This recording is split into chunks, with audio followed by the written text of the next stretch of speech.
Hello there. Thanks for stopping by. Here is the DAX function reference page. This is Microsoft's official documentation page. As you can see, the DAX functions are divided into various categories. If you know the name of the function, then you can search for it, as we are doing for the SUMX function.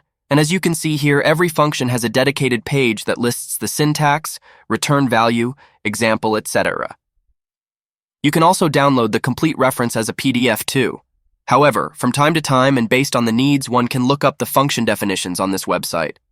Sometimes we will have limited access to the internet or to the PDF file, or maybe we want to quickly look up certain functions or compare different functions. In that scenario, what if this DAX function reference stuff is available in a PBIX file? Looks like there are at least 362 functions or more. That's the idea. Let's see how it would look in Power BI.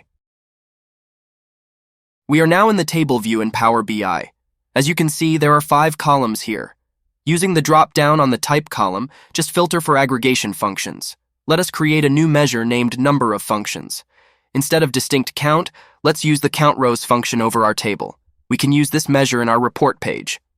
As you can see on this page, there are a few visuals: a slicer, a tree map visual, a table visual, and in the bottom left we have a gauge chart too. It's a very simple report page. Here are the various values that have been passed to the respective visuals.